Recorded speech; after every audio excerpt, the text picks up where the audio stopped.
Alors, salut à vous autres, mes trois guerriers. Alors, vous me semblez avoir un petit peu de difficulté, disons, avec l'harmonisation des temps verbaux. Alors, ce que je vais faire, c'est que je vais vous lire un petit peu la feuille. Vous y aurez accès par le pluriportail. Je vais juste aller chercher mon crayon, que voici. On va écrire en bleu. C'est moins épeurant que du rouge. Et voilà. Donc, OK, là, on va effacer ça ici. OK. Alors, moi, je trouve que c'est une très, très belle feuille. C'est facile à retenir, vous allez voir.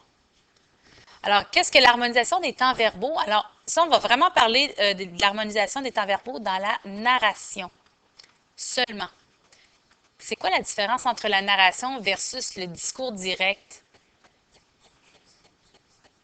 Alors, le discours direct, dans le fond, ce sont les paroles des personnages. Puis les paroles des personnages, bien, on n'a pas à se casser la tête, d'accord, avec harmoniser les temps de verbe, puisque quand un personnage parle, il va souvent parler au présent, au futur, au passé, à n'importe quel temps finalement. Là où ça commence à être un petit peu plus rock'n'roll, c'est quand le narrateur parle et raconte son histoire. On dira que l'harmonisation des temps verbaux dans le récit suppose l'emploi d'un temps principal, vous avez vu ça, donc, et des temps d'accompagnement. Donc, dans les temps principaux, dans le fond, tu peux avoir trois types de temps principaux dans ta narration. Tu peux avoir, je vais le monter un petit peu, le passé simple, c'est-à-dire tu as deux temps qui se situent au passé, un temps qui se situe au présent. Nous, là, on va travailler surtout le passé simple. Pourquoi? Parce que c'est dans ce temps-là que vous allez écrire votre nouvelle. Donc, on va se concentrer là-dessus. Le narrateur, quand il parle, son temps principal, c'est quoi la différence? C'est que ça fait avancer, ce sont les actions qui font avancer le récit. Il prit la tasse. Il remarqua quelqu'un. Il vit l'homme passé. D'accord? Et ce sont des actions, certes, qui font avancer le récit. On dirait que ce sont des actions de premier plan. OK? Donc, c'est ce qui fait avancer. Et c'est ça. Et les autres, donc les actions qui font, par exemple, qui sont arrivées avant, après. Alors, si j'écris après, parce que postérieur, ce sont des actions après, et ici, ce sont des actions avant, le moment où l'histoire se passe. Je te donne un petit exemple. Admettons que ça, c'est ta ligne du temps. Ici, c'est ton histoire se passe au passé simple. Bon, il faut savoir une chose, c'est que le passé simple, c'est comme le présent d'un temps passé. Ça marche? Donc, c'est une façon de dire ce qui se passe au moment même où ça se passe, mais dans un temps beaucoup plus avant qu'au 2011, mettons. OK? Donc, alors, quand tu as des actions qui se passent ici, on dira qu'elles se passent avant les actions. Donc, à ce moment-là, tu vas avoir des temps spéciaux. OK? Donc, quand il y a des actions qui se passent avant, on va utiliser, regarde bien, antérieur. Alors, tes temps vont se passer, vont être au plus que parfait. Quand tu vas avoir des actions qui vont se passer après, postérieur, tu vas être au conditionnel. Okay? Donc, il faudrait, on aurait tendance à croire dans le futur. Okay? Et quand tu parles des descriptions, des explications, des commentaires, ou qu'il y a des actions, mais des actions qui durent longtemps, qui perdurent dans le temps. Des actions qui durent.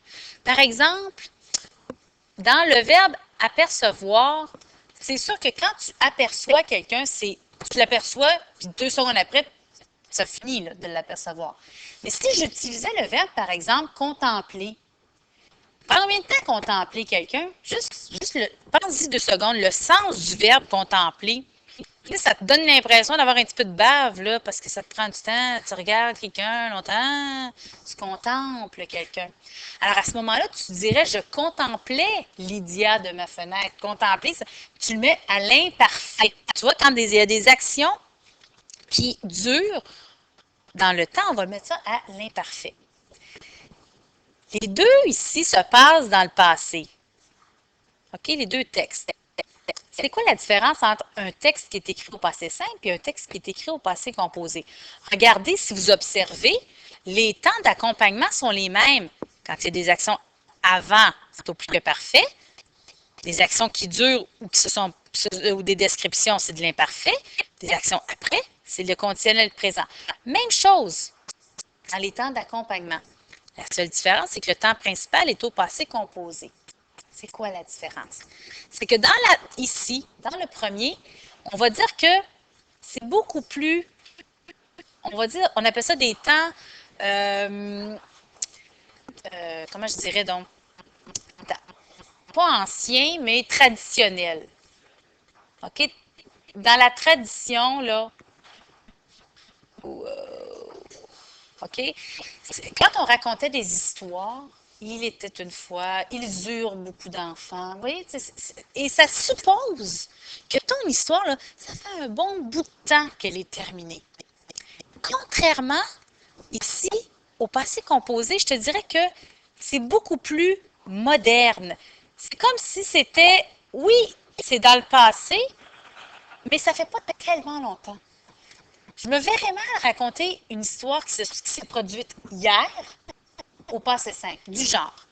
Ce matin, j'entrais dans l'école, j'ouvris la porte de mon casier, j'y pris mes livres et je montais à l'étage pour suivre mes cours de français.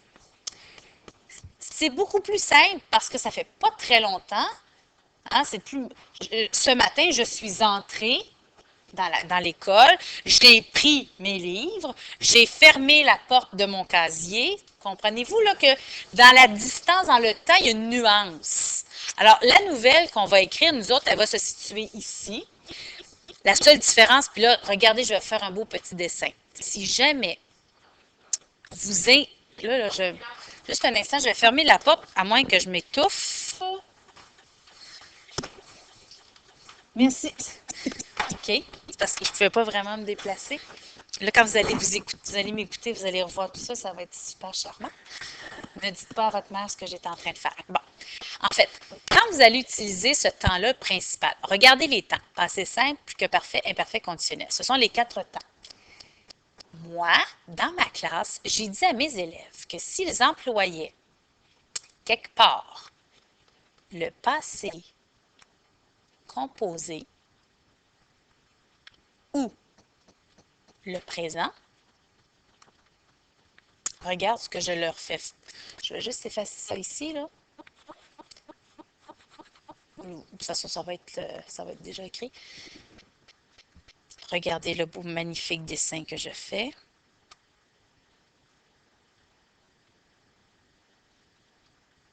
Si vous êtes capable de voir ce que c'est.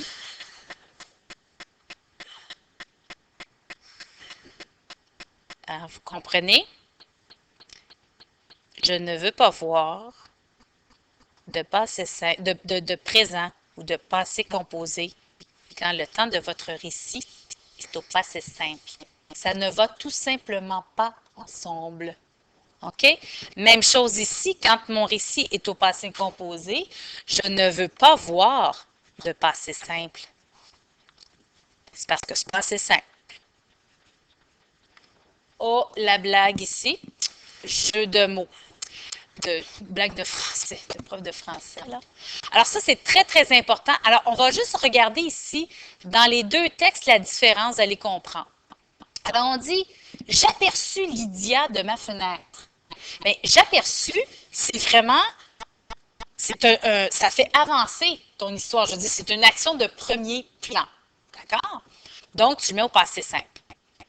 Elle portait une belle robe. Qu'est-ce que je suis en train de faire? Je suis en train de faire quoi, là? De décrire. Donc, c'est une description. Alors, voyez-vous, ici, c'est de l'imparfait. Comme elle était resplendissante, encore là, description. Je sentis tout à coup, à cause de ton tout à coup, là, c'est assez...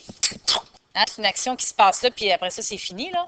Je sentis tout à coup mon cœur s'emballer, nul doute. J'en étais amoureuse. Là, je suis en train de donner une. Pourquoi que mon cœur. Hein, bon. Mais une description aussi de mon état, ça peut être une explication, ça peut ressembler à tout ça. Donc, c'est pour ça que j'utilise encore l'imparfait. Dire que lors de notre première rencontre, ça, c'est-tu en ce moment même notre première rencontre? Antérieure, donc, j'avais ignoré. Voyez-vous, ici, c'est du plus que parfait. Il me faudrait maintenant trouver un moyen d'entrer en contact avec tel. Ben oui, dans le futur, il faudra que j'entre en contact. Alors, c'est pour ça que c'est du conditionnel. Alors, si je descends juste un tout petit peu, on va voir. J'ai aperçu Lydia de ma fenêtre. Encore là, c'est un temps principal, ça fait avancer mon action. Elle portait, encore là, c'est une description, ça ne change pas, une belle robe de dentelle. Comme elle était, même chose, ça ne change pas. Reste ça. J'ai senti mon action de premier plan. Tout à coup, mon cœur s'emballait. Nul doute, j'en étais. Encore là, c'est l'explication amoureuse. Dire que lors de notre première rencontre, je l'avais ignoré. Donc, c'était dans l'antériorité. Donc, on est dans le plus que parfait. Il me faudrait, même affaire, dans le futur. Si tu regardes les temps d'accompagnement au présent, alors si tu décides d'écrire un texte au présent, mais regarde les temps que tu vas utiliser. Donc, ça, c'est ceux qu'on apprend depuis toujours. Hein, quand ce qui venait avant, ce qui venait avant, c'était le passé composé. Ce qui venait après, c'était le futur. Mon Dieu, je suis tout croche. Et le reste, ben, ça peut être le présent. Ça pourrait être aussi à l'occasion l'imparfait quand tu fais une description. OK? Donc, je vais vous laisser cette feuille-là. Je pense que ça, là, c'est très important de retenir ça. Ce qui est surtout important, c'est de retenir les temps qui sont là, les temps d'accompagnement et pour quand est-ce qu'on utilise l'antériorité, quand est-ce qu'on utilise bon, les actions qui durent et puis les explications. Mais si on regarde, ce sont exactement les mêmes temps. Fait que tu les apprends par cœur une fois, puis c'est tigidou lai lai. OK. Je vais arrêter de m'enregistrer tout de suite. Bonne chance.